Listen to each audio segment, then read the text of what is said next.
Hey, I'm wearing my Colts uniform for you Colts fans. We got to talk about Jonathan Taylor. The Colts have given Jonathan Taylor permission to seek a trade. What that basically means is this. We don't want to trade you, but if you can come up with a first-round pick, if you can come up with something that we like, go ahead and work it out. But the bigger question is not this on Jonathan Taylor. It's not. It's not Jonathan Taylor. The bigger question is the Colts operation. And I've talked about this before, and I'll continue to talk about this. When you look at the Colts, you got to say, why don't people want to play here?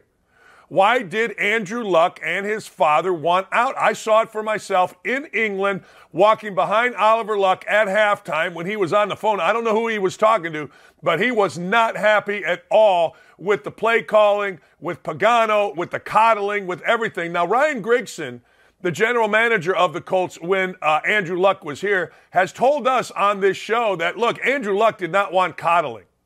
And that is exactly what happened when Chris Ballard came into the Colts. This became an organization that was far more about PR and far less about accountability. Jimmy Irsay made every general manager except this one put on his wall a saying that Jimmy had: nothing gets in the way of winning. Well, Jimmy Irsay became a PR machine with Chris Ballard. Jimmy Irsay became a social justice warrior. He had his coach Neil. He had his general manager get in front of us and cry. Hey, look, players will support it, but deep down, you know what players want? Players want to be coached. Players want discipline. Players want accountability. And there is none with the Colts, and the Colts players know it, particularly the good ones. Look, 40 to 53 men on the roster, they don't give a rat's. They just want to be on a team and get a paycheck. But when you look at the Colts, you got to say to yourself, why are the good players leaving? Why do they want out? Jimmy Irsay has always had the reputation of taking care of players. Jimmy Irsay, the owner, has always had the reputation of spending. But guess what? Not now. He's not spending. Why? Because the market for Jonathan Taylor dictates that he does not have to, and he certainly does not have to. He did the same thing with Andrew Luck. He did not extend Andrew Luck into year 5 of his deal, of his rookie deal, when he had to. Now, he paid Luck off at the end, but that's a totally different deal. Then you go to Phillip Rivers. Phillip Rivers, nice quarterback, 11-7, 11-5, whatever they were. Pretty good job. He had a chance to come back on another $25 million deal after playing 1 year on a $25 million deal. He said, no, I'm going to retire. I'll go coach football. But look what happened with Phillip Rivers. Phillip Rivers, it is rumored, it is alleged, it is said that he was going to come back and play football for the San Francisco 49ers if they made it to the Super Bowl. So Phillip Rivers wasn't totally done. It wasn't over for Phillip Rivers. Phillip Rivers was going to come back. He didn't want to play for the Colts. Nyheim Hines didn't want to play for the Colts. Stephon Gilmore didn't want to play for the Colts. He begged, borrowed, steal to get out of here after 1 year. Matt Ryan didn't want to come back. They didn't want him. That's different, I know, but still somewhat the same. These are players of substance. And now you got arguably the best running back in the league who has never been a problem in any point in his career going back to grade school. This was all put out there last year, how Jonathan Taylor, when he missed a Colts practice, had never missed a practice, had never done anything other than show up, go to work, be great. Next day, show up, go to work, be great. In the NFL, they call it stacking days, and nobody stacked days better than Jonathan Taylor. That's the real issue here for the Colts. Why do the Colts players of substance not want to play for the Colts? Why do they want to get out of here? You answer me that, Colts fans, and I'm going to give you the answer. A few years back, I told you this. The freaking left guard, Quentin Nelson, MFs, as a rookie, the general manager on the field. You got to get me better players to play against. And the general manager was stupid enough to think that was good. Okay, you can say that's good to save face with a fawning media, but players know. I always tell you this. Players know. Hey, Q, man, you just MF'd the general manager. Whoa, that's strong, brother. And that lessens the authority. That lessens the respect. That lessens everything for the general manager, particularly when he goes out and tries to cover by saying, I like that. The Colts had, and I've always said this, hang on here, had it going okay I'm not saying it was great, but Ryan Grigson never had a losing season. And when they got rid of Grigson and they got rid of Pagano, back up. When they got rid of Grigson and kept Pagano because Colts fans love Chuck Strong, Chuck Stay. Chuck battled cancer, beat cancer. It was a great story. And everybody, wait, Chuck. You know how many games they won without Ryan Grigson? 4. When Ryan Grigson walked out of the building, 35-year NFL defensive coach, defensive coordinator Rick Venturi said toughness walked out of the building with him. So you wonder why players leave, real players. You wonder why it's a team in disarray. Now, what's Jonathan Taylor going to do? Who the hell knows? Trade market? Maybe. All right, let's walk through. I'm Jonathan Taylor's agent. Hey, Philadelphia Eagles, you want a piece of Jonathan Taylor? Sure. You got any tape of him running? Well, he can't run. Huh? Isn't Jonathan on PUP? Yeah, he's on PUP. What? Okay, we'll give you a 6th-round draft choice. Well, Colts aren't going to go for that. Well, the guy averaged a yard less per scrimmage, per carry last year. He got hurt, hasn't been back, seems to be a bit of a malcontent right now. Why am I trading for that? When's he on the field? Let's get rid of all the other stuff if I'm a general manager. Okay, agent man, when's he on the field? Well, he could be on the field tomorrow. Well, why isn't he? Well, what does he want money-wise? Well, he wants fair market value. Okay.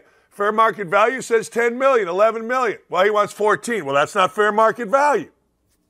I mean, there is no leverage here for Jonathan Taylor. Now, maybe there is as the season goes on.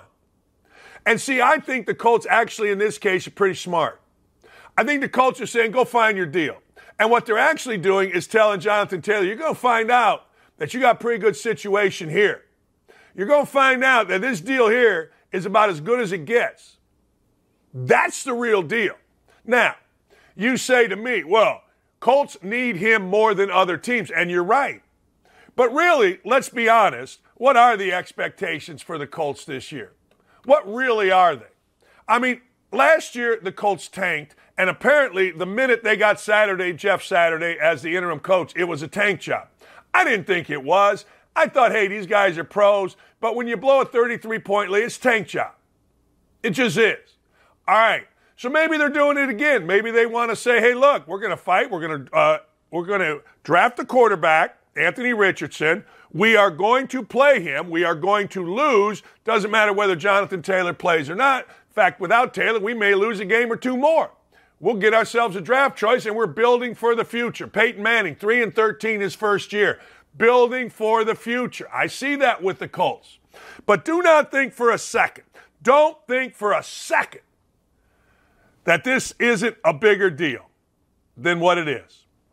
All right. Donald Trump apparently is going to be hit with a $200,000 bond, which means if you pay 10%, he is going to have to put in $20,000 of his own money. That's right. I said it. $20,000 of his own cash is going in. That's it. $20K. So here we are, our president, and the real president, if you want to know the truth. I mean, look, or the guy who should be president, is got to go $20,000 in Georgia, and this whole thing is a mess. We're going to have Tomi Lahren on to talk about this, what it means, the implications of it, the whole deal. Apparently there's going to be a mugshot. It's all going to go down today. Hey, I'm going to get into Jim Harbaugh. Jim Harbaugh, ladies and gentlemen, was suspended by his own school. Now, I want you to think about this. Jim Harbaugh was suspended by his own school for 3 games. All right, what was Jim Harbaugh suspended for? Let's talk about it. Jim Harbaugh broke rules. Jim Harbaugh went to see kids during a time when you couldn't go. That's no big deal, Dan. Everyone does it. No, they don't. And if it wasn't a big deal, Jim Harbaugh wouldn't have done it. If it didn't give him an advantage, Jim Harbaugh would not have done it. Period. Well, he bought a kid a cheeseburger. Yeah, well, that ain't the only thing, as the NCAA said. Again, people say, well, he went, he evaluated, he had more coaching than was allowed. If it wasn't a big deal, he would not have done it. If he was organized with his staff, it wouldn't have happened. If he cared about the NCAA rules, he would have known. And then he wasn't, let's just say, forthcoming. Okay? He wasn't forthcoming, which means he lied. Now, Michigan fans, including one that almost got his ass beat coming up to me at a concert on Saturday night, came very close to this little jackass. Long story short, Michigan fans are saying, well, it's only about a cheeseburger. Is it really? Is it really only about a cheeseburger? Seems like it's about a little more than that. Seems like it's about a lot more than that. Seems like it's about lying. And that's the worst thing you should do when you are a part of an organization or you have superiors to answer to. Now, Harbaugh, as a Michigan coach, feels he doesn't have superiors to answer to. But the bigger issue is this. Michigan just came out and said, our coach is a cheat. Our coach is a liar. That's what they just came out and said. Our coach is a cheat. We agree with the findings. Our coach is a liar. We're going to get ahead of the punishment. That's what the NCAA alleged, and that's what Michigan just admitted to by suspending the man for 3 games. Now, understand, the 3 games are Bowling Green. Okay, fine. It's not going to be Penn State. It's not going to be Ohio. We all get that. We understand that. That's the way the world works. But the bigger issue, and this is the beauty of it, Michigan has always held itself to the Michigan man, the higher standard. A Michigan man, they say. What are you? I'm a Michigan man. Really? Well, the lead Michigan man, the HMFIC of the entire university, Jim Harbaugh, the front man, the Chad Kroger, if you will, is a liar and a cheat. There's your Michigan man. Oh, by the way, Jim Harbaugh is an alumnus. All right, Joltin' Joe, Sleepy Joe, Sniffin' Joe, Petty Joe, finally, after 13 days, made his way to Maui. Finally. And he got F you Biden. Yeah, he did. I don't think we can play it. I don't know what we can play or what we can't play. It's a little ambiguous. But I know this. F you Biden. As he was met. He fell asleep in a meeting. He fell asleep. There's this thing where they're trying to honor, and this idiot here is asleep. All right, let's see what Joe Biden had to say.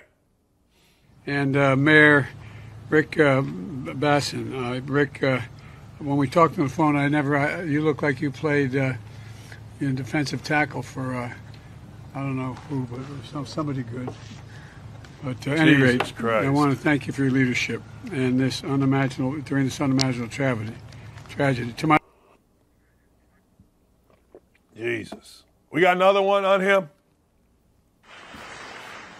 I don't want to look at those eyes. Compare difficulties, but we have a little sense, Jill and I, what it's like to lose a home. Years ago, now 15 years ago, I was in Washington doing Meet the Press. It was a sunny Sunday, and lightning struck at home on a little lake that's outside of our home, not a lake, a big pond, and hit a wire and came up underneath our home into the heating ducts, the air conditioning duct. To make a long story short, I almost lost my wife, my 67 Corvette, and my cat. But all kidding aside, I watched the firefighters, the way they responded. You know, there's an old expression. I grew up right across the street from a fire hall in Claymont, Delaware. And the expression... Jesus. I mean, the lack of empathy. Who gives a shit about him? I mean, seriously, I'm sorry for swearing, but, I mean, he always makes it about himself. He's just an idiot. He has no empathy, heavy dementia, doesn't even know where the hell he is, and thinks the whole world revolves around him. He's literally telling people who lost their loved ones, who lost their homes, who lost their property, who lost their businesses about a 20-minute kitchen fire. That's a kitchen fire. And this jackass goes on and on and on about a kitchen fire. It wasn't he almost lost his home. I mean, do a little research. A kitchen fire. That's all it is. And this guy has the audacity to go in front of people who lost their island, their city, their homes, their livelihoods, their relatives, and discuss himself. And I can't even, I'm speechless. Every time I see it, I get so pissed off, I can't even tell you. I mean, stupid and arrogant are the worst two things a people can have. If you're smart and you're arrogant, you at least know you're arrogant. If you're stupid, like the dude started out last in his class in everything he's ever been. Now let's get that. The dude cheated on his first wife. The dude is stupid.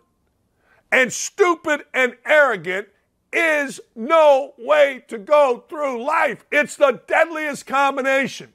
Deadly.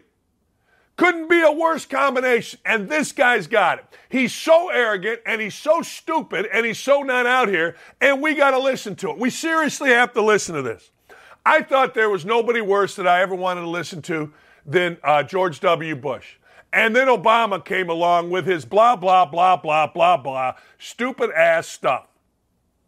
I mean, his idiotic, trying to be on the wall, every wall, trying to be smarter than he is, blah, blah, blah, blah, blah.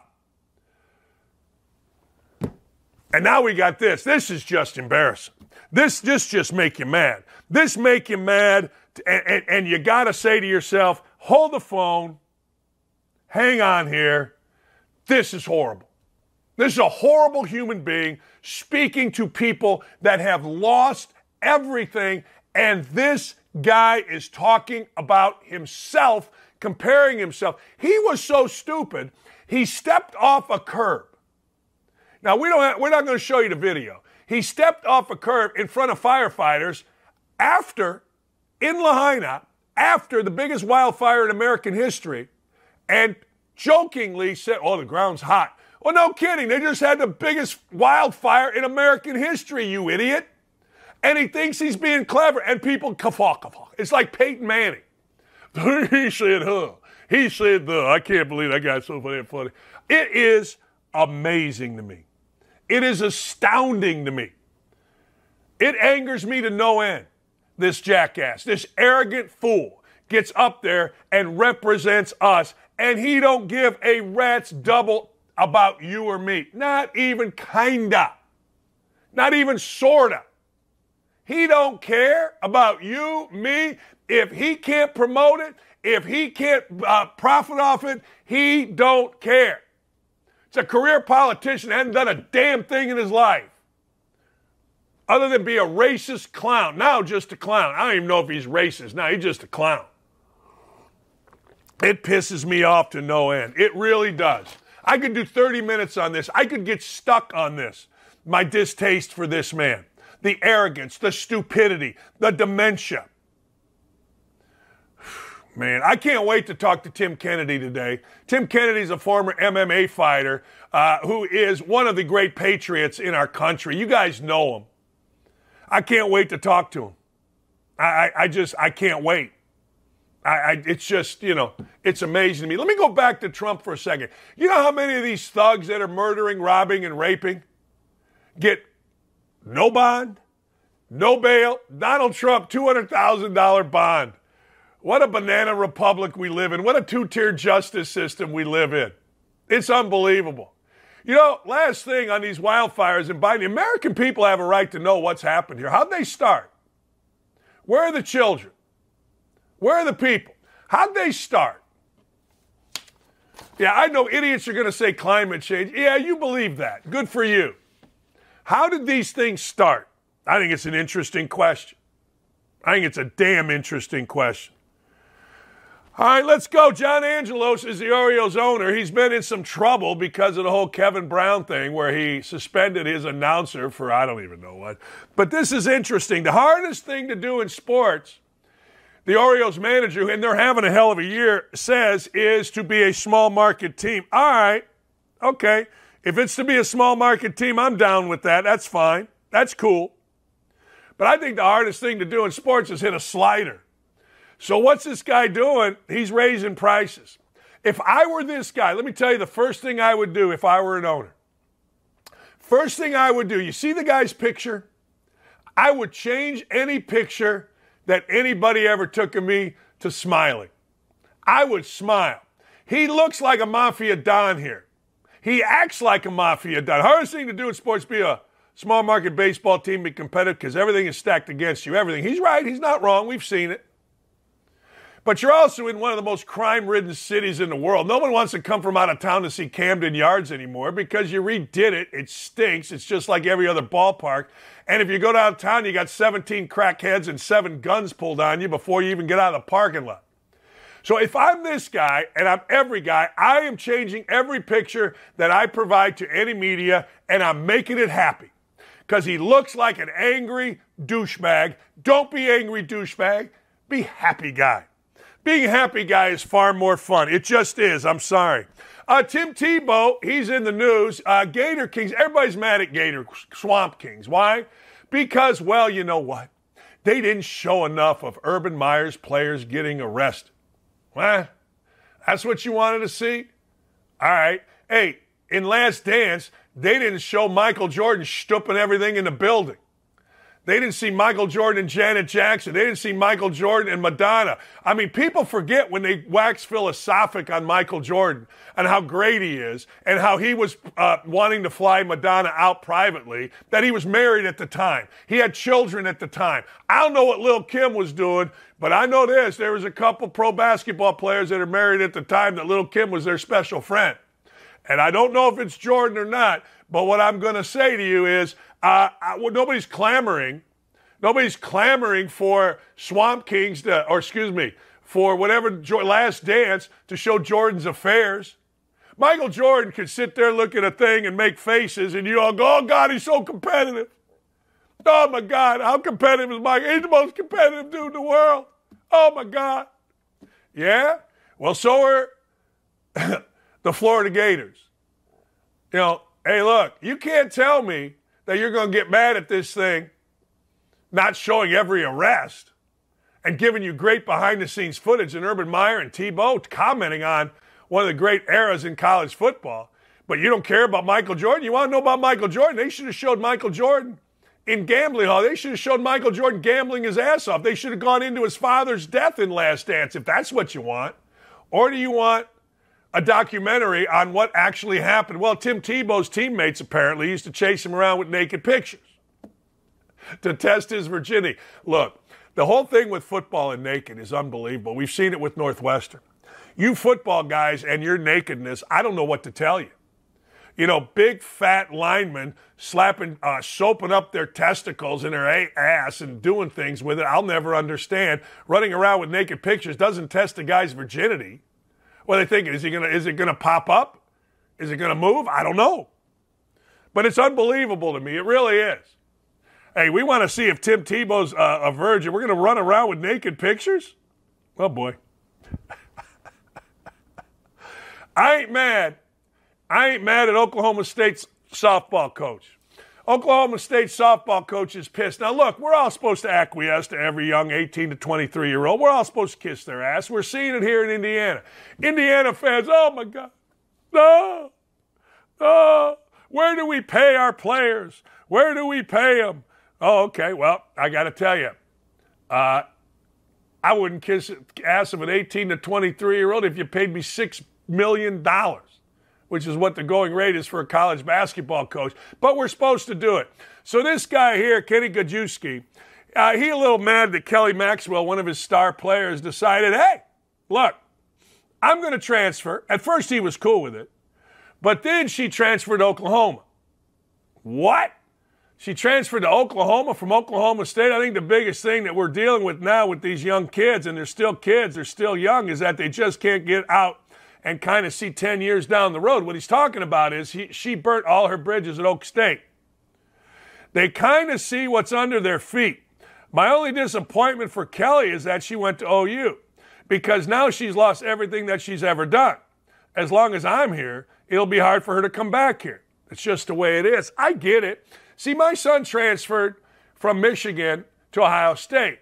And there are some slaps that are mad at him, but the coach wasn't mad at him because, frankly, the coach didn't think my son could play. Next thing you know, he's playing 25 minutes on a 15-3 team that beats Michigan's ass.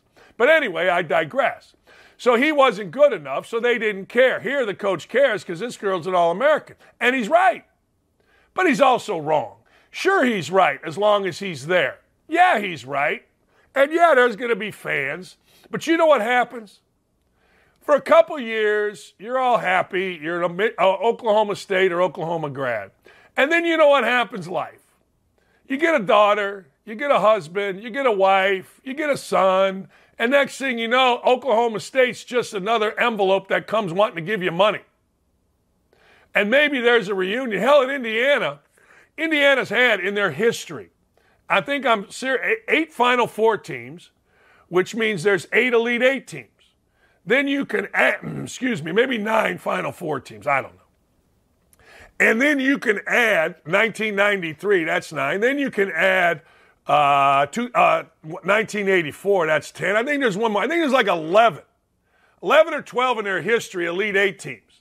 I played on one, I coached one, I captained one, I started on one. There's never been a reunion. There's only 11 in the history of Indiana. There's never been a reunion. And if there was a reunion, I don't know, it's 40 years ago. Depends on what's happening that weekend. Hey, Dan, we want to have a reunion of your 84 team. Oh, yeah, that's great. When is it? February 26th. I got to check my schedule. I mean, it's great. You go, maybe I'm wrong. Maybe people just can't get away from their college. But this girl, Kelly Maxwell's an All-American. She going to go on and play professionally. She can go on to have a family. She can go on to have a job. And it's like, yeah, okay. No, sorry, I can't make the reunion. Hell, I got inducted, I think, into the Indiana Sports Hall of Fame this 2 weekends ago. And I set up a golf tournament with my son and my nephew. I'm like, thanks for the honor, goodbye. I mean, who cares? So this guy's saying, well, she can't come back. She undid everything she did. All right.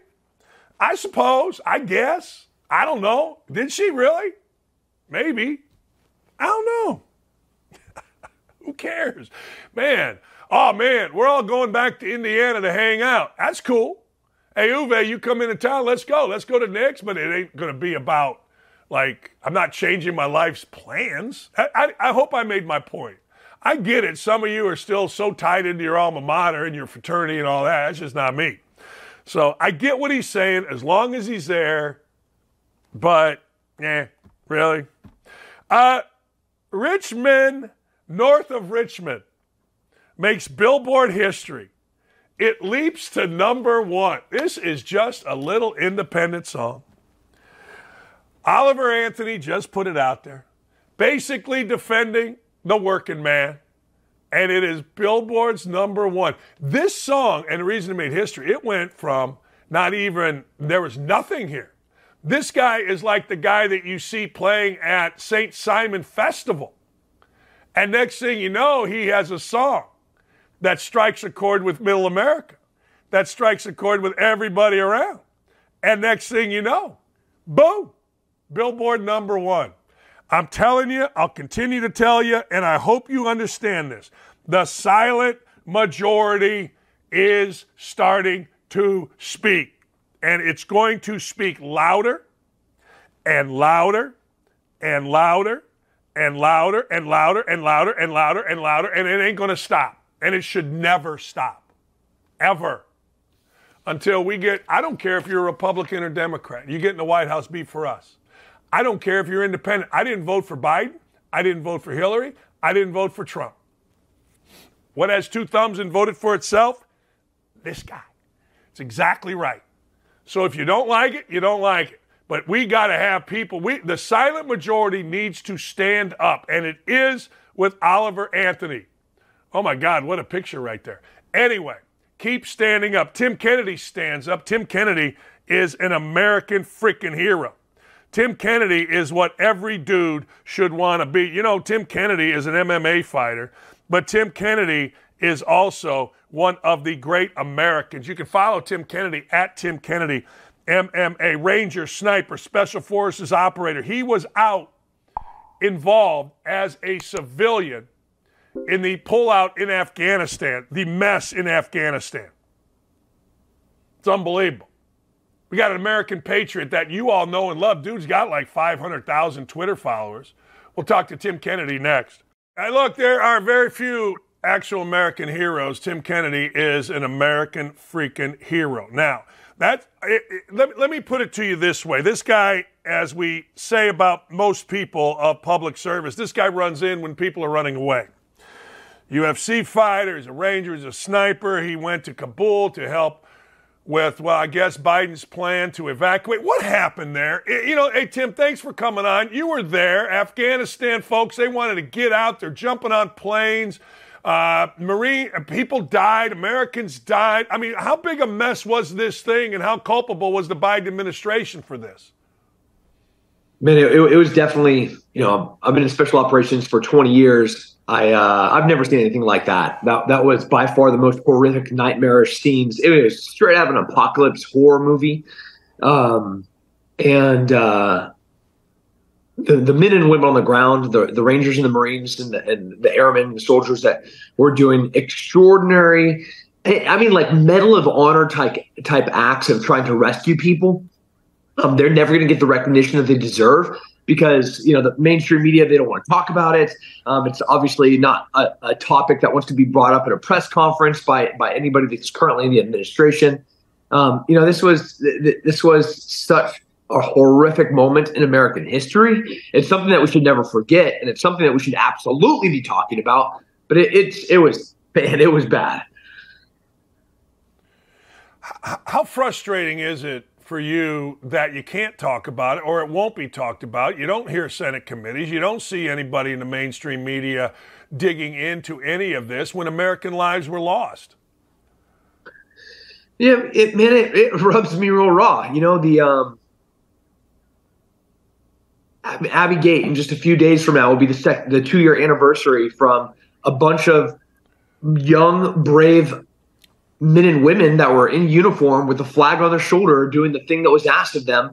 And they're put in a position to do something that not only got them killed and got them wounded, but, you know, it was ineffective. You know, for us to say, hey, we're going to give the Taliban the strategic positions in Afghanistan as we move back to a tiny little base that we do not secure because the Taliban has the outer perimeter. They control egress and on and off the base. Like that's all terrible. But even worse is, you know, the Department of State, for example, comes out with their AAR. You know, it's a review, an after action review of all the things that they did wrong, all the things that they did right. And what it effectively was scapegoating. Like they're passing blame. You know, there was no ownership of responsibility. There was no leadership to say, hey, this is what should have happened. This is what we tried to do. This is how we failed. This is what we'll do better next time. That moment still hasn't happened. Nobody has said, man, we made these mistakes. Here's what we've changed. And that is a terrible precedent to set for young men and women looking about as we're facing a recruiting crisis about what leadership in the military looks like. Tim, not only did nobody step up and say they failed on the anniversary, the 2-year anniversary, Joe Biden stood up there, yelled at the American people, daring us to name anything that his administration has screwed up. And everybody that has any sense at all immediately pointed to what happened in Kabul.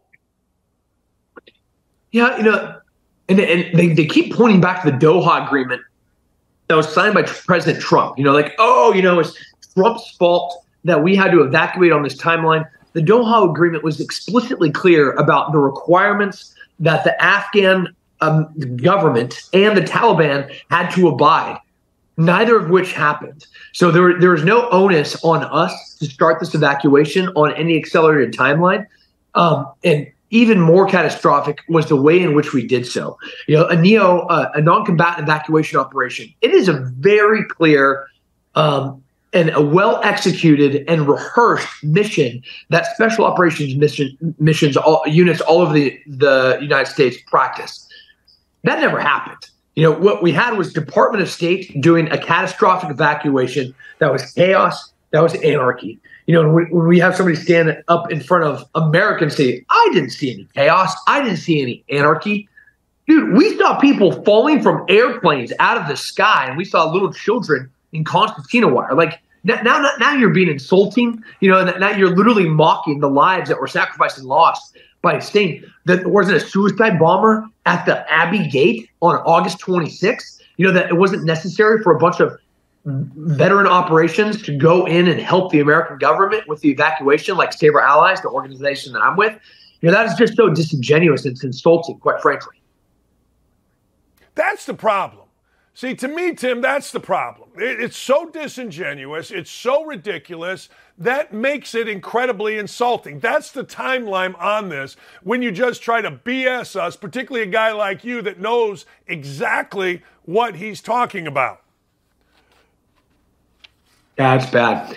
And I think the American people are seeing through all that now. You can throw as many stones as you want at where we are as the American people. The "we the people" should be the most feared sentence in the world, because just like the Japanese realized when they bombed Pearl Harbor and they woke the sleeping giant, we the people are the scariest thing ever. And we the people are just flat out sick of being lied to. We the people are sick of being manipulated and divided. And, when you go up there and say, I didn't see anything happening there in Afghanistan. I didn't see anything that we did wrong with the withdrawal out of HKIA. The American people just lean back and be like, all right, another tab. You only lie to us so often before finally we're just done with it. Hey, Tim, now we've got a president that took 13 days to get out to Maui. We've seen the devastation. He thinks it's cute to make jokes. He fell asleep at a banquet honoring him. He spoke gibberish and spoke about himself and a little kitchen fire that was out in 20 minutes at his house and compared it. I think the American people are tired of that. What's your take on what is transpiring over in Maui and West Maui? Man, my heart is breaking for the people on Maui. And Lahaina, I've personally been there. I'm supposed to be there this week. It is it is indescribable how beautiful that place was. Right now, it looks like a war zone. There might be 1,000. This is the most catastrophic natural disaster in American history. We have lost more people in this fire, and nobody's talking about it. We have people that are jumped into the ocean and swam out to sea to not burn alive. This is on epic proportions to 9/11. We lost 2,300 people on 9/11. They're talking about 1,000 plus people burnt alive, and on American soil. It took a couple of weeks for a leader to step up and our leader to step up and say, "Hey, this is what we're going to do. Here's $700." As corporations like BlackRock and Vanguard are trying to come in and buy land there that are directly inhibiting the locals from getting resources to start building their homes and starting their lives over. This stinks so bad. This is so evil what is happening. And it's mostly trying to be silenced. It's being censored. The people on that island are having a really difficult time talking about what is happening there.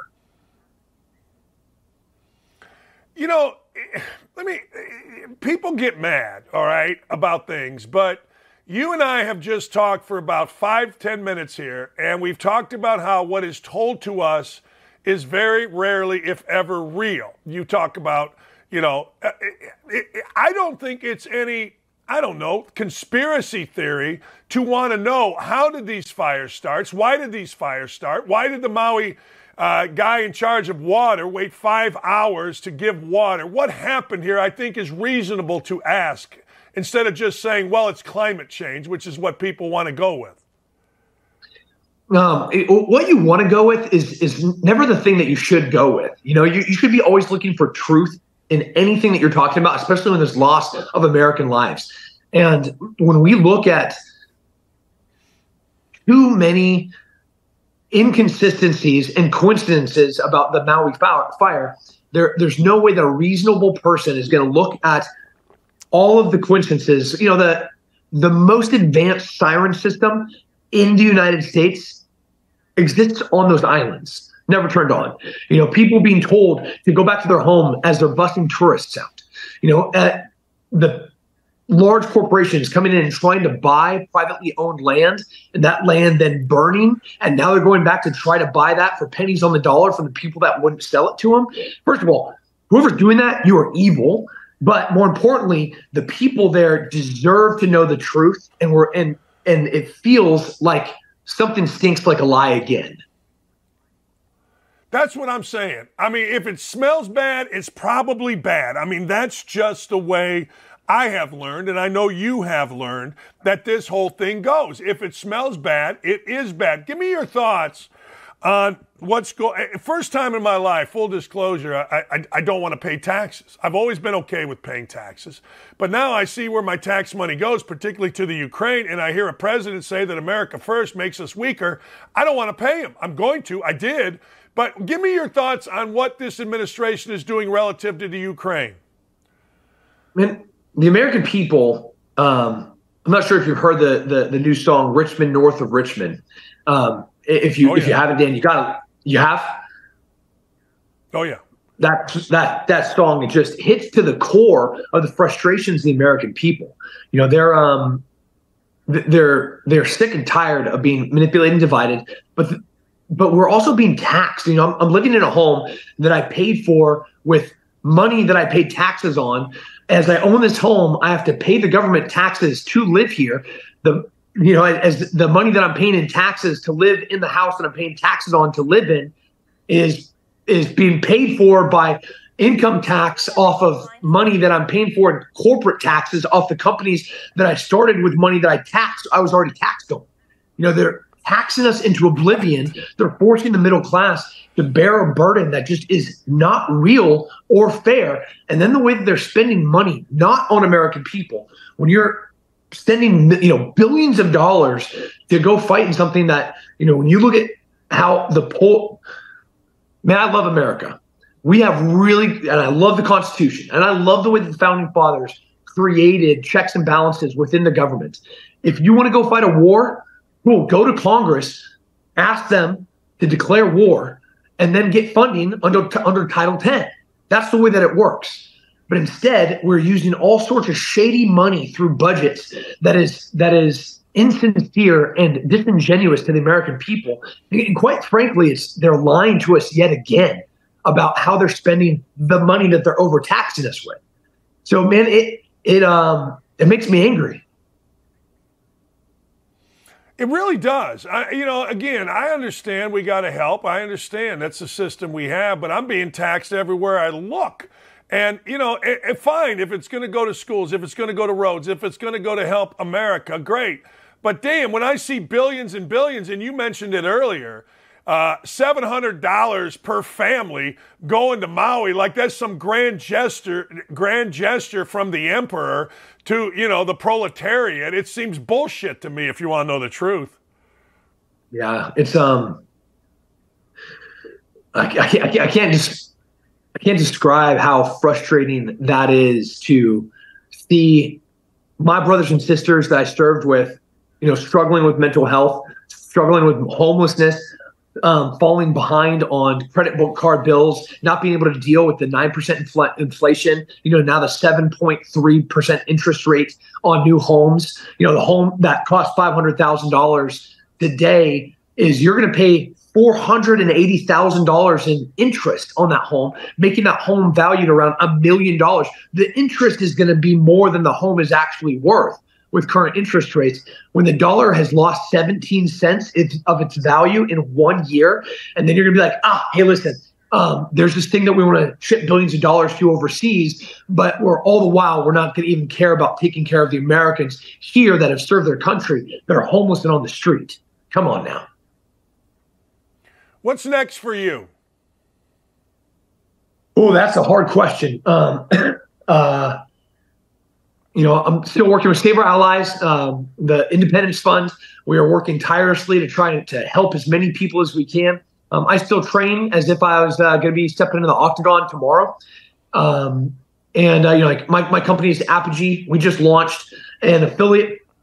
It's a private school with online mentorship.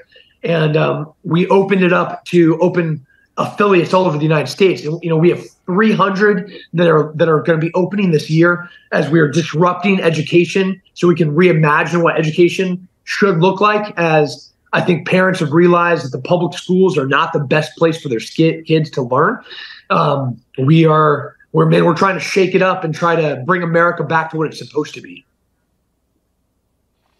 Tim, keep doing it, man. I hope you'll come back. Thank you. Yep, my pleasure. Thank you. Just got off a flight, nice enough to join us. I got to tell you, I never was an outspoken political person, but this shit just drives me crazy. It just does. I'm sorry. And it is very, very fair to ask how did these wildfires start. It's very, very fair to ask where the hell was the president for the last 13 days. He never went to East Palestine, Ohio, and we seem to just be okay with it. Legacy media just seems to walk along with it. And then yesterday he insulted everybody in Maui by talking about a 10 or 20-minute kitchen fire that he had where nobody was even remotely close to being hurt. And he's comparing it to people losing their lives. He's comparing. Can we play the video again of Biden talking about his struggles with fire? He's got struggles, but they ain't with fire. Here's Joe Biden addressing the good folks of Maui, and the media stays silent on it because the media is just in pocket with this idiot. I don't want to compare difficulties, but we have a little sense, Jill and I, what it's like to lose a home. Years ago, now 15 years ago, I was in Washington doing Meet the Press. It was a sunny Sunday, and lightning struck at home on a little lake that's outside of our home, not a lake, a big pond, and hit a wire and came up underneath our home into the heating ducts, the air conditioning duct. To make a long story short, I almost lost my wife, my 67 Corvette, and my cat. But all kidding aside, I watched the firefighters, the way they responded. There's an old expression. I grew up right across the street from a fire hall in Claymont, Delaware. And the expression. I grew up in a fire. This guy grew up everywhere. He just grew up everywhere. He grew up in a black community. He went to church. What a full of shit asshole. I mean, I'm sorry. Delete that out. But that's all I can tell you. I mean, you're sitting there and you've lost everything that you have, and this guy's telling you about, I don't know, a little kitchen fire. Really? We had a little kitchen fire, but that compares to, to what it is that you all are doing. Oh, okay.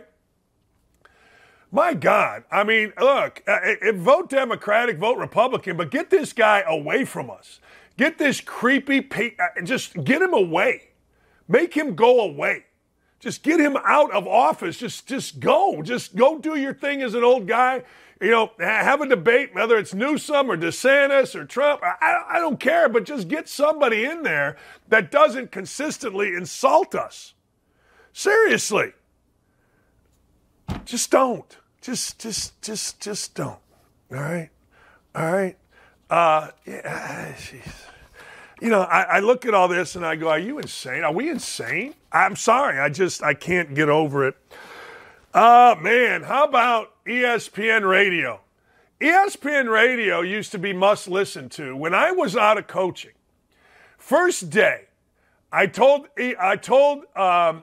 Bowling Green, look, you don't want me, I don't want you. I'm not asking for an extension. I've been here 10 years, about the shelf life for me.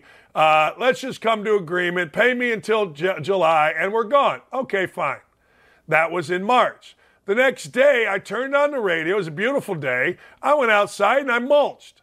And I had ESPN Radio on the entire day. I believe then it started with Mike and Mike, and then it went to Cowherd. But what I really enjoyed was Tony Kornheiser. I love listening to Kornheiser in my office during the day while I was doing my work, getting ready for practice, whatever it was. ESPN, I got the opportunity to host Mike and Mike a few times. I got the opportunity to host a show in the afternoon by myself. I got the opportunity to be on Cowherd, to be on different things. ESPN was rolling. Now ESPN has said, screw it. We don't even care about radio. That's what happens when you make a diversity hire like Dave Roberts to oversee everything. It goes in the toilet. You hire the best people. So Roberts comes in, and now look at this lineup of slaps that we have. Raise your hand if you know who Chris Canty is. Raise your hand. Come on. Come on. Come on. Raise your hand if you know Chris Canty. You don't know Chris Canty. You may know Chris Canty from, I don't know, being on Mike and Mike, being on one of these shows. But I got to tell you, nobody knows any of these people. They have decided ESPN, which was once a mammoth money maker. Mammoth. I mean, massive. So you've got Chris Canty, Evan Coleman, and this lady Smallman is pretty good. You'll like her. She used to be with Bernie Mikulits in St. Louis. You'll like her. Carlin and Fortenberg. Chris Carlin and Joe Fortenberg. Freddie Coleman, who's America's nicest guy, and Harry Douglas. Amber Wilson, E.S. Fitzsimmons I like. And then you got Grandmaster Q or some kind of dude. There is no chance anybody's listening to this. There is no chance anybody recognizes this. And it's sad because you know what? You'd like to turn your radio on and you'd like to say, hey, I like a little sports talk. You know, I mean, in Indy, we don't have sports talk. We have sports pandering. And that's going to change in a little bit. But the fact of the matter is, that's all we got. So that's ESPN Radio. So do yourself a favor. OutKick's where it's at. ESPN has said, screw it. We don't care. Hey, this is bad news. This is before we get to break. And by the way, Tomi Lahren joins us. And did you see that OutKick is coming to prime Saturday night, 10 o'clock? I'm sorry, Sunday night. There's more coming. I hope they let me be involved in it. I do, because I want to be involved in everything. I told Clay yesterday, I'm in on everything. Anything anybody wants to do, I am in on, period. Don't at me, I want in. Because this, ladies and gentlemen, is some fun stuff because you get to actually speak. Some PGA golfer named Eric Compton, got arrested for throwing his wife against the wall. He allegedly threw his wife against the wall. He was arrested on felony and misdemeanor charges following a domestic incident. He lives in Miami-Dade. When a wife took out her phone to record the incident, he grabbed it and threw it into the pool. He grabbed his wife by the shoulder and threw her into the wall. Wife sustained some bruises. Wife left for a friend's house and called the cops.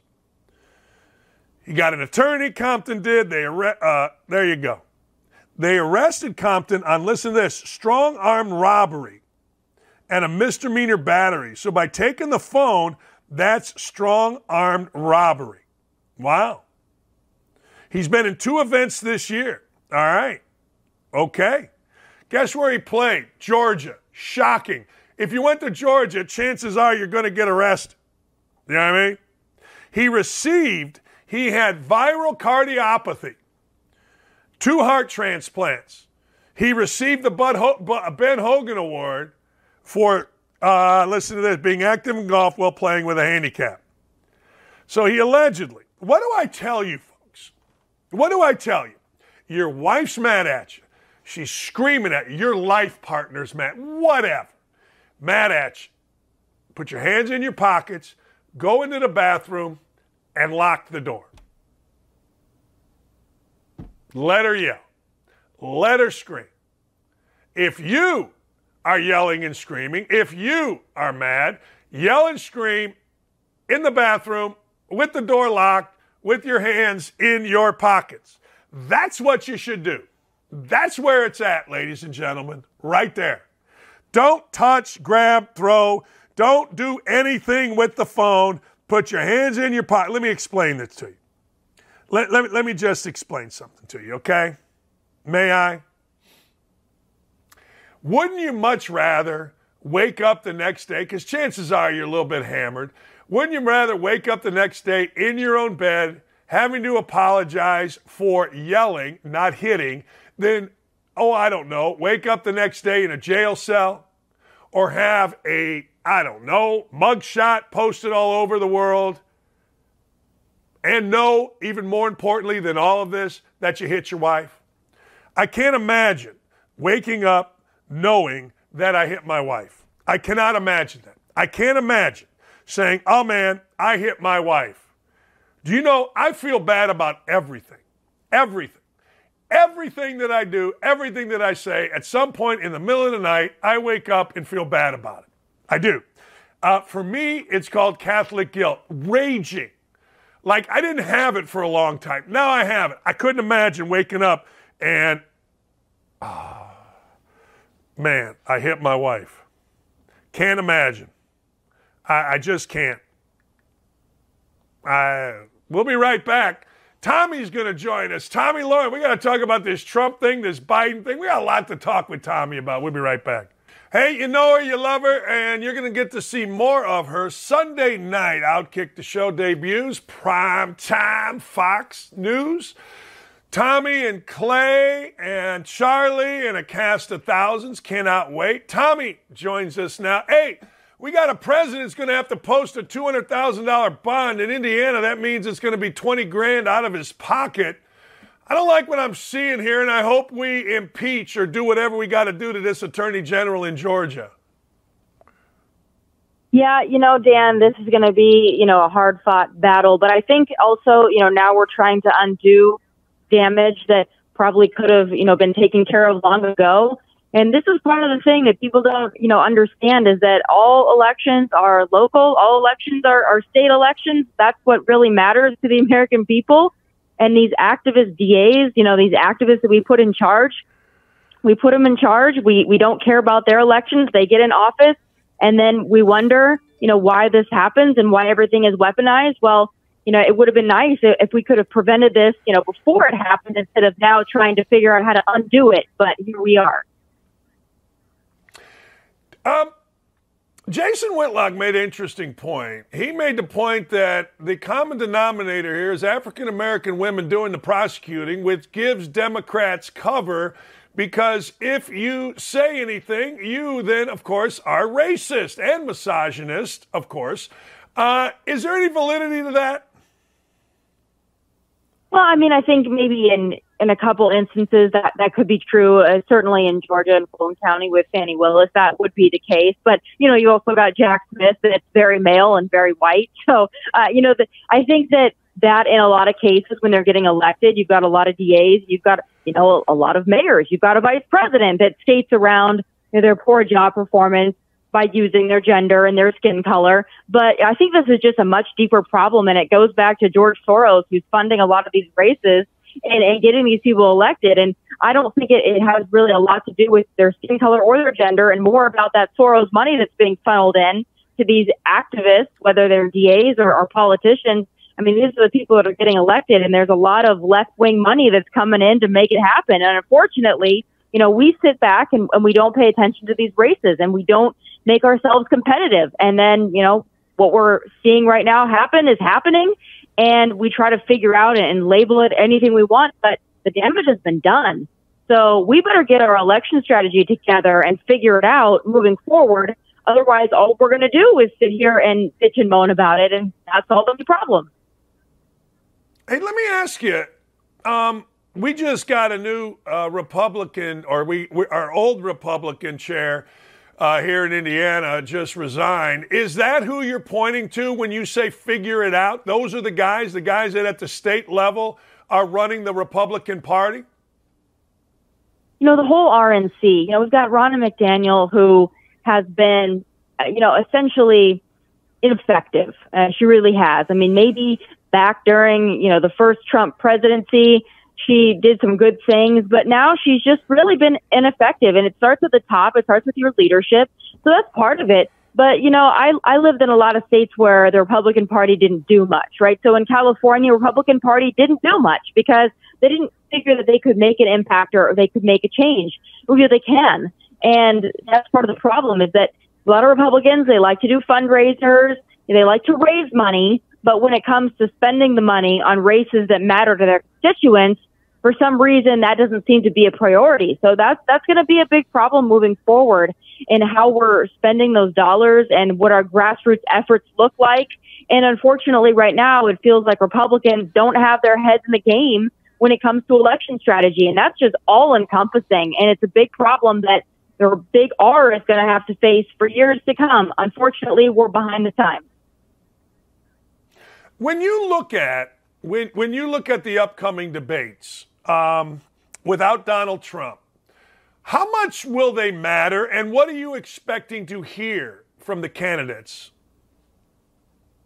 They matter a lot. Tomorrow night it's going to matter, and it's going to matter to the American people. So I've been very vocal about this. A lot of Trump supporters really don't like when I say this, but, I'm disappointed he's not going to show up. And he also has implied that he's not going to show up to any debate, citing that he's so far ahead in the polls and he's got such a good record that, why should he have to? Well, I would remind Donald Trump, the best president of my lifetime, that this is not a coronation, it's a nomination. So I would like to see Donald Trump show up and speak to the American people. Dan, we all know this. He had a great presidency. There's not a lot to complain about. But that last 7 months there, a little shaky. The last 7 months there where we had lockdowns that lasted in some places for years, where we had mandates, where we had, Lord Fauci being put on a pedestal. I have a little bit of problem with that, and I have some questions. And I would like to see Donald Trump answer for that time period. And I think part of the reason he's not showing up is because he doesn't want Governor Ron DeSantis to ask him about it and to drill him on it. And that's just not fair. You can't escape the hard questions just because you're up in the polls. Because the reason that Donald Trump is largely up in the polls is because he's been indicted 4 times. And whereas, we both are very upset about those indictments, I don't think that's enough to make him my nominee. Just simply that he's been indicted 4 times. I'd like to see a little more. I'd like to see him work for my vote. It's not just given to him because he was a great president. He's still got to work for it. Is it right to say, all right, I'm not believing that these are just wildfires started by climate change or indiscriminately? It seems, I don't know, it seems like everything that transpires with this particular administration, and maybe every administration, look, I don't believe the government at all anymore. Is it right to dig in deeper on this? It's an obligation to dig in deeper on this, is it not? Well, it certainly is. And, whether there's conspiracy theories about how it started, I don't know how it started. I'm not there. Don't know. But I do know that the response was horrific. So that, at least there is something there to be discussed. And, the president, when he visited finally yesterday, the people of Lahaina, the people of Maui, they were not happy. And they were lining the roads with signs that were not very kind to the big guy, Joe Brandon there. So I think the people are really kicked off about the response. There's been a lot of discussion about the water and taking 5 hours to release the water, reportedly because they were worried about indigenous plants in some cases. So, this is going to be something that we need to keep hammering on. I would still like to see some answers on East Palestine, Ohio. The president has never visited there. At least he visited Maui. He still has not gone to visit those people in Ohio that very well might have legs growing out of their ears at some point. So it's just a matter of where his priorities are. They gave George W. Bush so much flack. It was such a big scandal with Katrina. And what Joe Biden is doing with not only Maui, but East Palestine, Ohio, far worse. And I'm not seeing the same outrage, but I think it's important that we keep pressing on it because those people deserve more answers of their president and certainly of their local officials who dropped the ball, to say the least. Tomi, who are you interested in? Who are you interested in these debates? Is there anybody that you think, let me go back to that just for a second. Is there any intrigue here from a particular candidate? Yeah, absolutely. I'm very excited to see what Ron DeSantis brings to the table tomorrow night. I have high hopes. I think as much as I think Trump should show up, I'm actually a little bit glad that he's not, because we're actually going to talk about policy and the American people. We haven't done that for the last 6 months. We've only been talking about indictments, whether it's Joe Biden and his schemes or Donald Trump being indicted 4 times. We really haven't talked about the American people and the vision for the future of our country. So I'm excited to see what these candidates have to say. There's none that I'm really interested in outside of Ron DeSantis, but I'm very interested to see how Ron DeSantis is going to take on the rest, because without Trump in the room, they're all going to be gunning for him, and we'll see how he performs. I think he's going to have a chance to have some big moments without Trump there, and I'm very interested to see if he seizes those moments and he makes the comeback in the polls. I think it's entirely possible. Does Ramaswamy interest you at all? Here's the deal. I like him. I've worked with him before on Fox News. He's been on panels before. I've had him on my show on OutKick. I like the guy. I really do. I like some of his ideas. But to me, it's not a serious candidacy. I think that his main goal is to raise his name ID and to derail Ron DeSantis and make it easier for Donald Trump. In fact, he has hinted at that more than once. So, an interesting character, maybe fun to watch, fun to listen to. But is he a serious contender for my vote? No, not in the least. Great guy. Hope he stays in the party and does some good things. But I'm really only interested at this point in Ron DeSantis and Donald Trump. Is there anything that Chris Christie or Mike Pence can do to ignite their campaigns? They're better off just starting them on fire, to be honest. No, neither have a chance. Now, and I think that they know that. I think maybe Mike Pence might be delusional enough to think he can peel off some people, but he's just not well liked by anyone. Chris Christie, I don't think that he actually believes that he can get the nomination or the presidency. I think his main goal is to hammer Trump and to be the person that's not afraid to take on Trump because he doesn't really care if Trump supporters don't like him. So, and that's interesting to me. And whereas I don't like Chris Christie and I don't like his approach, I do think that because Trump's not showing up, Chris Christie is going to have the opportunity to hammer at Trump's record, and he's going to be able to do it without fear of pissing Trump voters off. So, he might have a lot to say tomorrow night, and it could be very interesting. Again, my eyes are on Ron DeSantis and how he responds. Is he going to defend Trump? Is he going to pile on Trump? I don't know. I think he's probably going to go more the defense route because he needs Trump supporters. But we'll have to wait and see. I think it's going to be very interesting between those two, especially when Trump isn't even going to show up. Well, last thing before I let you go. So let's say that you are advising Christie or you are advising any of these guys. How much do you make it about Trump? I don't think that you make it about Trump, but I do think that you lay out that Trump had a fantastic presidency. But I do think it's important for these candidates, and none of them, like I said, none of them really matter to me, so I don't care. Ron DeSantis, what Ron DeSantis needs to do is he needs to say, listen, I am the policies of Donald Trump without the indictments, without the legal problems, without the chaos, without the circus. I'm going to do what Trump did, and I'm going to go further than Trump, but I'm not going to do it from a prison cell. And I think that's going to be his best argument, and I hope that he makes it. It's not about attacking Trump, but it's about stating the obvious. It's going to be very hard for Donald Trump to win a general election with 4 indictments and half the country that detests him. Ron DeSantis has to make that point. He's got to walk a very fine line, but it's possible that he can do it. Tomi, I can't thank you enough. Appreciate you always coming on with us, and have a great show to Thursday, and have a great show on Sunday. It's going to be fun watching. Thanks so much, Dan. We appreciate you. You got it. That's the great Tomi Lahren. Look, I'm with Tomi. I want Trump to show up. People are saying to me, well, and you can see Tomi Lahren is fearless because, well, she is, damn it. You can see her right here all over the OutKick network. And, of course, on Fox News, she's always on. She and Charlie and Clay, they're just doing a great job. Our little outfit here is growing into a national power, maybe the most respected of all sites to get your news, sports, weather, whatever you want. I'll give you the weather. It's 100 degrees outside. You want weather on the 10s? I'll give you weather on the 10s. It's going to be 100 degrees outside, and I got to play golf. I got a tough life, ladies and gentlemen. It's 6 o'clock. Big men's league tonight. But anyway, I digress. I did not vote for Trump. I did not vote for Biden. I did not vote for Hillary because they didn't earn my vote. And if Trump is going to earn my vote this time, he's going to have to do it by explaining, as Tomi said, the COVID era of his presidency. Why did he hang on to Fauci? But here's the other thing. Somebody's going to have to, in my mind, beat Trump to get my vote. Like right now, I would vote for Trump, and I would vote for Trump, period. I wouldn't even think about voting for anybody else. That's just the way it is right now for me.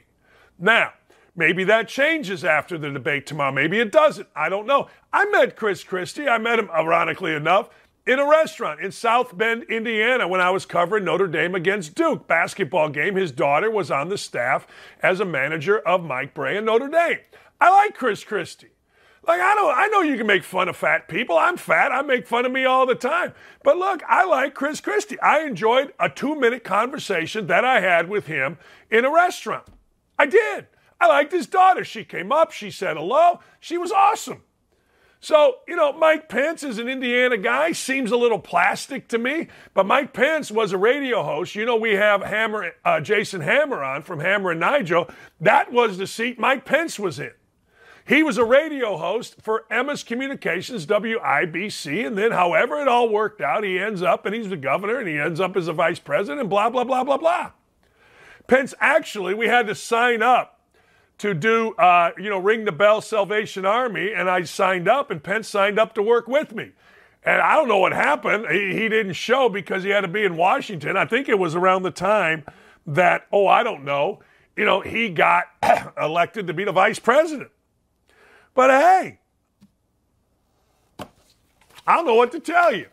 You got to earn my vote. That's why I want him. Bingo. I talked about mugshots earlier today. I talked about Eric Compton and mugshots. We've put together 5 great celebrity mugshots. Now, the greatest of all mugshots they don't have on here. The greatest of all mugshots is, without question, Nick Nolte. Nick Nolte's mugshot is legendary. Nick Nolte, who starred way back in Rich Man, Poor Man, 48 Hours. I got to know Nick Nolte pretty well for about a 10-day time, as well as you can know a guy. We went out. He drank non-alcoholic beer. Bill Friedkin, rest his soul. He just passed away, the director of Blue Chips. We'd go have beers. We'd go to Nick's. It was fun. I had to tell Nick Nolte one time, if you guys can find Nick Nolte's mugshot, I'm going to stall here for a second. I had to tell Nick Nolte one time, in our locker room at Indiana, you got to take a shower, man. You're stinking up our whole locker room. True story. He would wear the same scrubs. Remember when people used to wear hospital scrubs? He would wear the same scrubs every day, and he was trying to study Coach Knight and Coach Knight's mannerisms. So he would sit against the wall where we all sat as assistants while Coach Knight spoke to the team. And then it got stinking, and me and another guy are like, man, it stinks in here. What's going on? And we realized it was Nolte. And we're like, dude.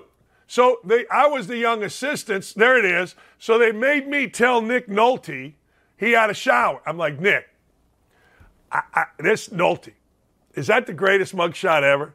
I said, Nick, you stink, man. He's like, what? I go, Nick, you stink. And Coach Knight's going to be pissed if he comes in here and he smells how bad this damn shower is. And you know what? He did. He showered. But there you go. That's the number one celebrity mugshot ever. Let's go to some more. You ready? Deion Sanders. Deion Sanders mugshot. I got to tell you, I didn't realize that Deion Sanders ever got arrested. I didn't. I didn't realize. I figured Deion Sanders, I don't know, but Deion Sanders looks a little hammered there. I don't judge people for being hammered. What I judge them for is what they do when they're hammered. Getting hammered is cool.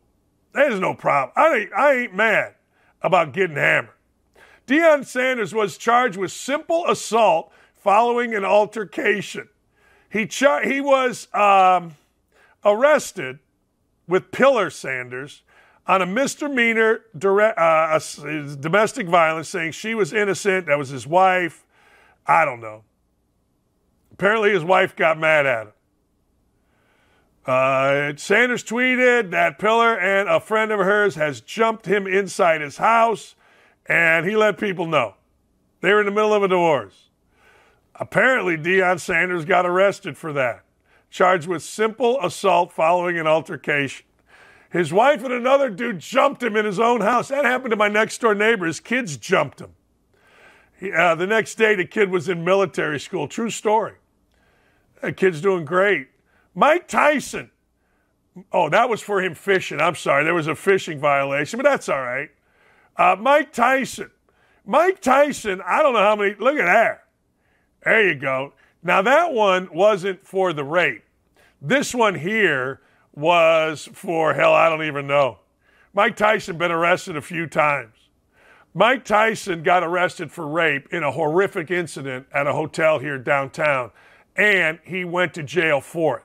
But you can tell because he's got that eye thing that this was after. So Tyson said at one point in his life he had been arrested 40 times by the time that he was 12 years old. Now think about that. If you're arrested 40 times, then why are you out of jail? I mean, I don't know. I'm nervous about getting arrested once. Yeah, there you go. That's the bad one, man. Desiree Washington. That was a bad deal. And anybody that defends Mike Tyson, kiss my ass. You don't defend a rapist, period. Des Bryant. Old Des Bryant. Des Bryant got himself a mugshot. Des Bryant's mugshot is interesting. Des Bryant, who, look at this. How about that? Desmond Bryant, I'm sorry. Desmond Bryant, look at this mugshot. That's not Des Bryant, but Desmond Bryant decided, I don't even know what he's doing here. That's not the Des Bryant, the wide receiver. Look at this mugshot. This is a hell of a mugshot right here.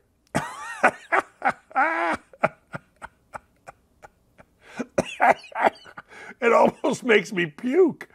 I mean, look at this mugshot.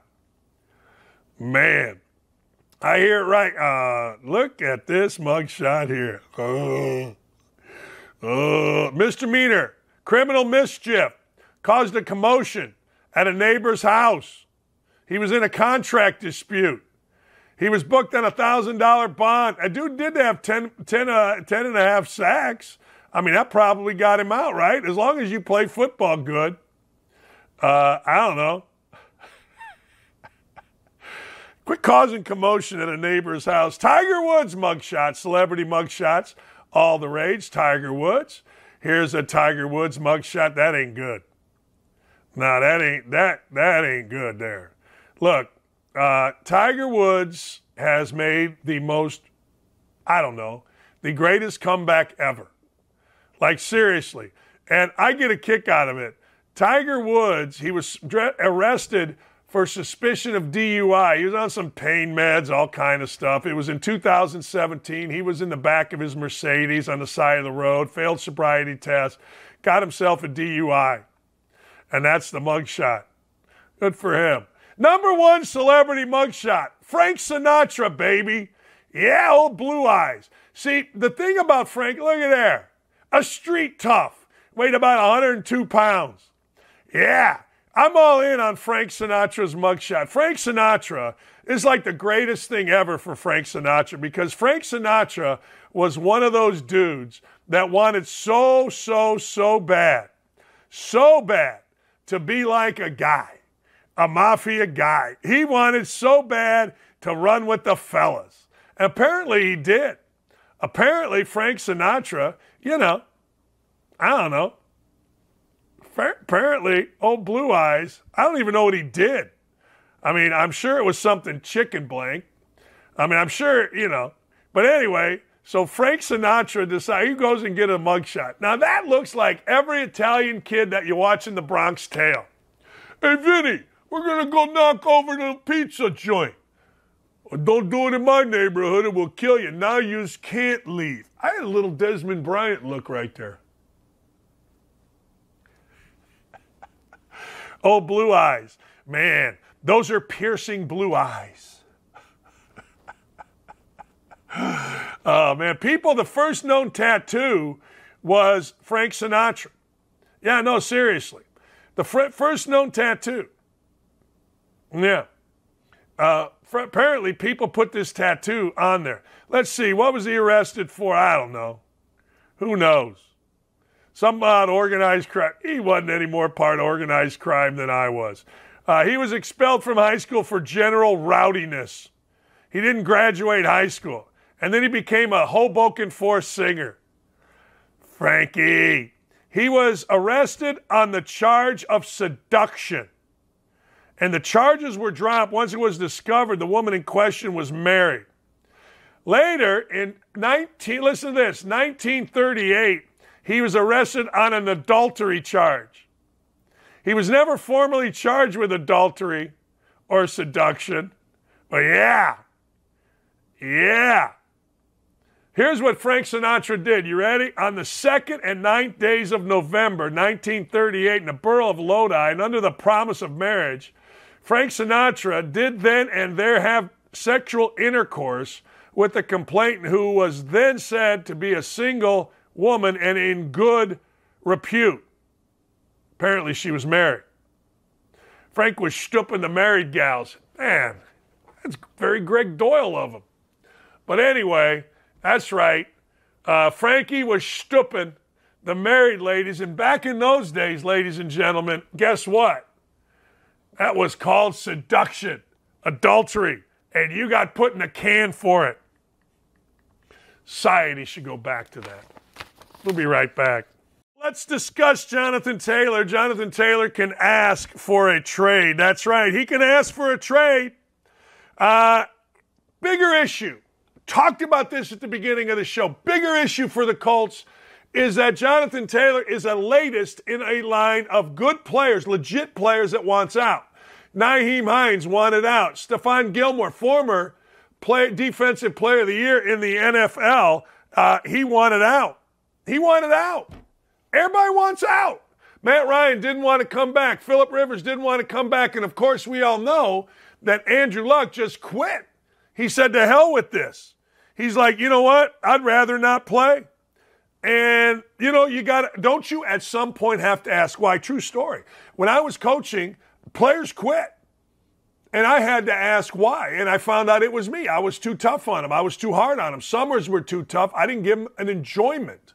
And if I ever went back into coaching, I always said I would totally change it. I wouldn't worry so much about July. I would put more on them and not worry. But you have to ask at some point, where is our culpability in this? And I would say the culpability for Jimmy Irsay is that they decided, Jimmy Irsay, Chris Ballard, and their social media promotions team decided to be social justice warriors and worry about relationships, hugging. They did a big video production about relationships. Yeah, how's that worked out? Let me tell you something. Relationships work. I'll even go to this. Number 35 to number 53 on the roster. That's great. You can say whatever you want to those guys because, frankly, they're happy to be on a team. They're getting an NFL paycheck. They can say they played in the NFL. They may get on an NFL field. They're living the life. They're getting the pregame meal. They're getting the per diems. They're getting all those things. But the truth of the matter is the really good players, like number 28 here, they want that crap.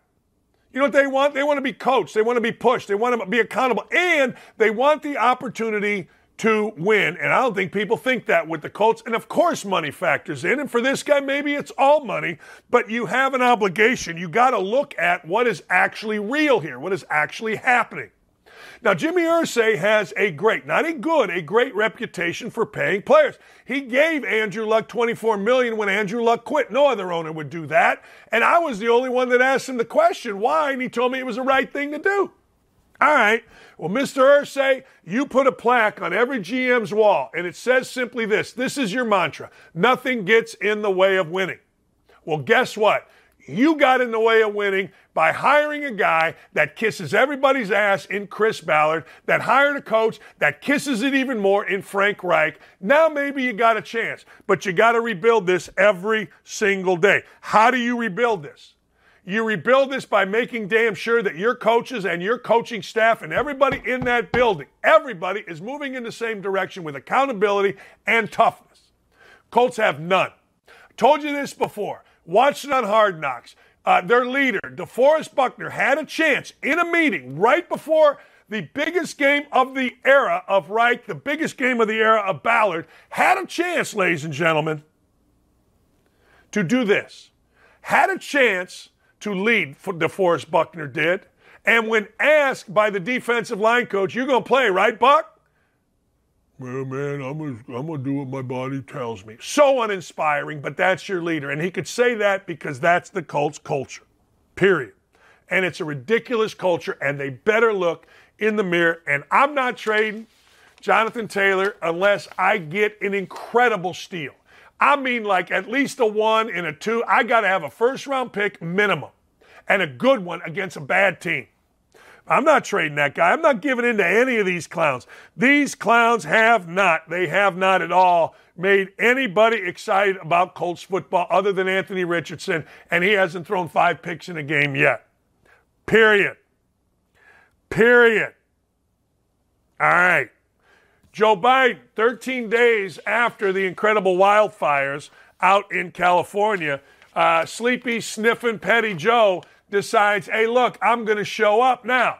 The crowd booed him. The crowd chanted, F you, Biden. Apparently, we can't show that. I wish we could.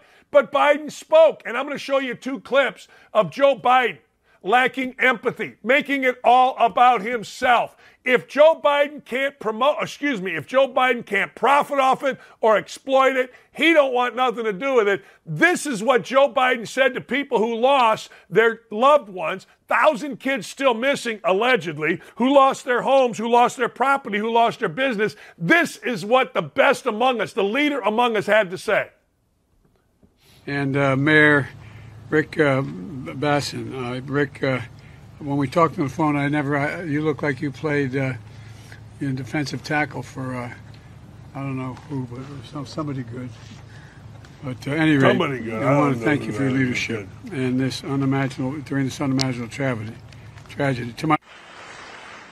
I don't want to compare difficulties, but we have a little sense, Jill and I, what it's like to lose a home. Years ago, now 15 years ago, I was in Washington doing Meet the Press. It was a sunny Sunday, and lightning struck at home on a little lake that's outside of our home, not a lake, a big pond, and hit a wire and came up underneath our home into the heating ducts, the air conditioning duct. To make a long story short, I almost lost my wife, my 67 Corvette, and my cat. But all kidding aside, I watched the firefighters, the way they responded. You know, there's an old expression. I grew up right across the street from a fire hall in Claymont, Delaware. And the expression... Honest to God, my cat, my Corvette. What? My 67 Corvette. All kidding aside, I'd rather have Obama's stupidity. I'd rather have Obama trying to change the world through Shakespearean speech, as he did on every speech late in the game after he divided our country and made it dangerous to be a cop after doing nothing for 3.5 years. Obama actually did worse for our country. But listening to this guy is absurd. Listening to this guy try to talk to people who've lost their livelihoods, lost their loved ones, lost their property, lost their city, lost their heritage in certain ways. Try to make a joke is just asinine. Just completely asinine, and I'm not here for it. I'm just simply not. I'm sorry. I seem angry today because I am. I'm angry that this is who represents all of us. I'm angry that we're paying taxes to this guy to let him choose to do with our money. I'm angry that there's nobody better to come around and beat this guy. I'm angry that the Democrats have this thing figured out a lot better than what the Republicans have when it comes to elections. I'm angry that this is the world that we live in and this guy runs it. He's the most powerful man in the world. I'm angry that this is all we got. It's all we got. And you know what? The world reflects it. Let me explain in sports. So we got a liar in Jim Harbaugh. We got a cheat in Jim Harbaugh. Lying and cheating at universities used to get you fired when you lied to the NCAA, when you cheated the NCAA. Now it gets you a 3-game suspension from a university. Why? Because there's so much money in it. So the University of Michigan suspended Jim Harbaugh for 3 games, which essentially admits that Jim Harbaugh is a liar and a cheat. This isn't the NCAA suspending him. This is Michigan saying we have enough evidence and we believe this is the right thing to do. Well, they really believe if they were really Michigan men and had any values, they would fire him. See, I always thought no matter how much I won, if I cheated and then I lied about it, that I would immediately get fired. I think most coaches see that, but I think most coaches now have changed their tune. I think most coaches now realize, like, oh man, this money we're making is power. This contract I have is written up in a certain way where I'm going to get paid whether they fire me or not. That's power. That's real power in a university. So ethics don't matter. Of course they don't matter. Sportsmanship in sports doesn't matter. Character in sports doesn't matter. It doesn't. And you know what? I'm somewhat all in on it. Hey, I don't give a damn whether the Colts hire a guy out of federal prison if they win. I honestly don't. Now, Indiana basketball, I hold to a little different standard because I think you can have character and win. I do. But other than that, I'm kind of like, screw it. But I get tired of Michigan. My son went to Michigan, paid a lot of money. I did, to the University of Michigan. As I said, I had a guy accost me, and I go, look, I'll say whatever the hell I want. Well, you're just in it for clicks. No, I'm not. I got a show. I got opinions and a platform. I'm going to use my platform to spout my opinions. You may disagree with it, but they certainly aren't for clicks and likes. But Jim Harbaugh is a cheat and a liar according to his own school. And that's all you need to know about Michigan, and that's all you need to know about Jim Harbaugh. I said that wrong. What you need to know about Michigan and what you know about Jim Harbaugh is that Michigan, knowing their coach is a liar and a cheat, chose to suspend him for 3 innocuous games that my dog could lead Michigan to a win. I'm sorry, Sean Black.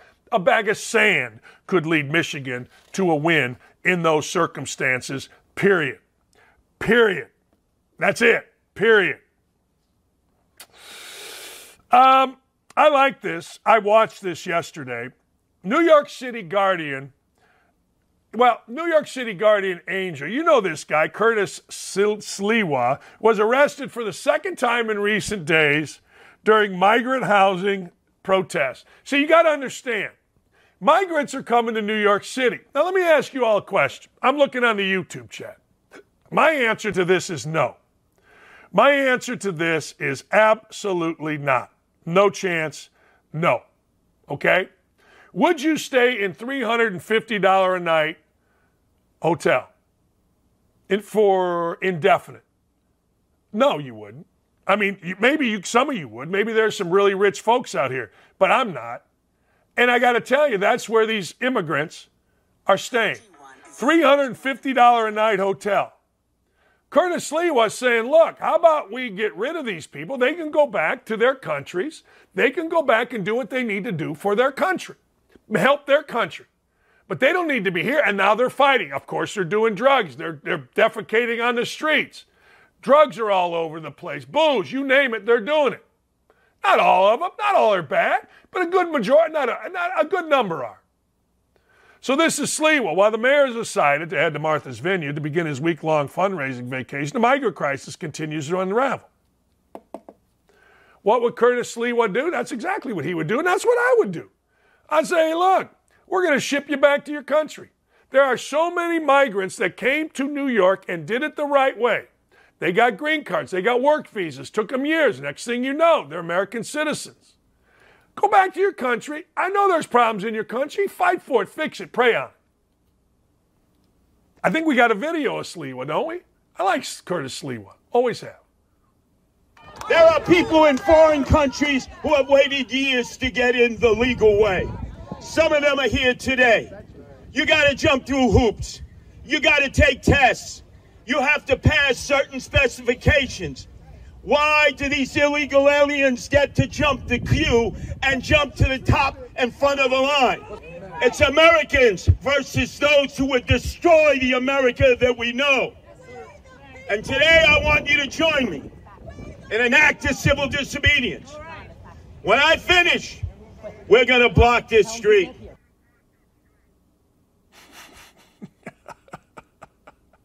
When I finish, Dylan, you and I, we're going to block this damn street. Me and Aaron are going to block this street, damn it. When I'm done here, I'm telling you what we're going to do. See, I like Curtis Sliwa. The Guardian Angels, back in the 70s and 80s, when the police department was neutered like it is now, they went out and they patrolled. They patrolled the subways. You know, it's interesting, though. I wonder what's real. Let me explain. My daughter just went and met her cousins, all female girls in their 20s, in New York City. My brother's daughter, Tori, is like a genius. She got a great job. She works in Manhattan. My daughter calls me last night as she's walking through the airport. Her first question was, hey, I think I just walked past Clay Travis in the airport. where would he be going? I go, I don't know. Is his wife have curly black hair? I said, I think so. That was her first question. Second question was, hey, Dad, why does everybody think the New York subways are so bad? Huh? I go, I think they're bad. She goes, I tell you what, I rode them. I went everywhere. Me, Tori, Allie, and Emmy, the great Emmy Eamon, who you see on Big Ten Network, we're all together. We rode. It was like $2 to get everywhere. It's great. I'm like, really? I was like, oh, my God. I don't want my daughter riding the New York subways. But she did. So maybe New York's not as bad as they're saying. My daughter said it was awesome. But this guy here has been fighting for New York, been fighting for New Yorkers for years and years and years. I would love to get him on the show. He's all energy. He's all heart. I'm sure over the course of time, in fact, I just tweeted out that I really think Curtis Sliwa makes sense. I'm sure somebody will come back with some indictment of him from 10 years ago, 9 years ago, 15 years ago, 25 years ago, 7 years ago, where he did something nefarious. Because that's what we do, right? Well, I can't believe you support this guy from 1992. All right. He did this in 2014. Okay. All right. Okay. I'm just saying. That's the world we live in. I think the dude makes sense. And we're going to block this damn street. That's right. We're going to block it. We ain't messing around with it. Hey! So Spain wins the World Cup, all right? And the president of Spain kisses a player on the lips. The president of Spain says, hey, guess what? What's Schilling? What does that mean, Schilling? I don't know what that means, but I'm in. Anyway, the president of Spain kisses people. There he goes. Yeah. He getting him some. When two people have an insignificant show of affection, we cannot pay attention to idiocy. We are champions, and that I stay. And that I stay. It's a peak of two friends celebrating something. We're not here for Bolshevik. Me with everyone, everything I've been through, more Bolshevik and more a-holes. No. That's their president, Luis Ribeles, on critics bashing the kiss on the lips with Jen Hermoso. Yeah, that's right. Oh, let's play a clip from Curt. Oh, yeah, I do want to play the Curt Schilling clip. Yeah, where is that? Yeah. Let's go. Curt Schilling had something to say about Aaron Boone. Curt Schilling's show is great on here. Yeah, I screwed that up. I wanted to play that. Let's play it. You know what? I'll say it, and you hear it here first, and I don't want to be first, but Aaron Boone's going to get fired, and that's going to suck because none of this is his fault. And every player in Yankee pinstripes that know, and these guys know Aaron, and I promise you they care very deeply about this guy. He's the kind of guy that warrants that kind of emotion. Every one of them should feel like crap because it's their fault he's going to get fired, period. You couldn't ask for a better, more calming influence. I guarantee you there's no panic in his voice. But, you know, correct me if I'm wrong, but as a player, it always felt like Yankee fans wanted to see panic when they were losing. They didn't just want to panic. They wanted the organization to panic, right? You heard, I think earlier, what was it, last show, didn't we? John, we were talking about last show, trade Judge, trade Cole, blow it up. And it's like, no, number one. And you almost can't, number two. So if you can't fire the players, and firing anybody else would be meaningless to the field results, you got to fire the manager, the coaching staff. And unfortunately, I think that we're about to see that. And that sucks because it's not his fault. And I'm telling you, Yankee fans, you're going to regret this because he's going to go somewhere else and win a whole lot of games. This guy's as good as they come as a human being. And these players, you know, the part of me feels like there's a potential that they're trying too hard, pressing too much. Because I think of them as some good guys as players, and they want to succeed for this guy. He's just that kind of guy. You know, I've never understood. I'm going to tell you what I've never understood. And I said this to Indiana's basketball team when I was asked to speak. And by the way, you can see Curt's show. I think it's basically every day here on OutKick, and it's terrific. You're talking about a guy who should be in the Hall of Fame, but, you know, he leans right, so you can't put him in the Hall of Fame. It's just the way it is. But I will say this. You know, it's interesting. Players are responsible for Aaron Boone on the hot seat. Okay, I agree with him. And I big time agree with he says that, you know what, the Yankee fans, you will regret this. But I got to tell you something. I've never understood this. I've never understood players playing for a coach. Hey, they'll play for him. I said this to Indiana. I showed Indiana players when I spoke to them a few years ago. I showed them the rafters, and I said, you know, I was a part of that championship, either as a player or as an assistant coach or as a graduate assistant. I was a part of many of the banners at Assembly Hall. And not one time do I remember anybody on the team, whether it was Steve Alford, Keith Smart, Calbert Cheney, you name it. I don't remember any of them saying, man, we're playing for the coach. I don't remember playing for the coach. I went to play for the coach. I figured he's a coach. I'll do what he says. And away we go. But it's not like if I didn't like the coach. I didn't like Bob Knight as a coach. He was hard as hell on me. I thought he was unfair with how he played me. But every player thinks that, except for guys that played 40 minutes. But the truth of the matter is, I didn't play. It wasn't like if I didn't like him one day, I wasn't going to play hard. I don't understand it. I didn't play for a high school coach. I played because I loved to play, and it was time to play, and it was time to win. And I do agree with Curt that, hey, look, you Yankee players, get your heads out of your ass. Just like I said the other day, you know, there were players at Indiana who played so badly, competed so little for Archie Miller that Indiana had to fire Archie Miller and pay millions to Mike Woodson. Those players should be billed. They shouldn't get a bill from the Bursar office in Indiana. Look, you cost us money. They shouldn't get NIL money. You know, we always want to praise the players, right? Players this, players that, until it goes bad. Then it's the manager's fault. Oh, God, it's the manager's fault. I like Aaron Boone. Aaron Boone and I, along with Hannah Storm, were sitting in the green room. Hannah was looking good, too. I tell you what, Hannah had a dress. I was like, oh, my God. I'm sitting there looking around going, oh, my God, look at Hannah Storm looking beautiful. And look at, this is Aaron effing Boone. And I get to sit here, and I ask Boone, I go, what were you thinking when you hit the home run, right? He goes, oh, man, I don't even think I was thinking. Anyway, let's go to Wokadope. Hannah Storm, I like Hannah Storm. Beautiful. Great red dress. What are you going to do? All right. All right. I'm sure that gets you in trouble, right? Hunter gatherer. That's pretty good. I like that a lot. Man, I'm not one of those that thinks that everything that is done to hide what's happening with the Bidens. But man, oh man, every time Hunter Biden's name comes up and there's a problem, Trump gets indicted, right? It's like Jerry Tarkanian said, every time UCLA cheats, Cleveland State goes on probation. It's the same thing.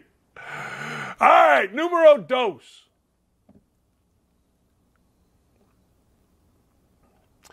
Oh, yeah.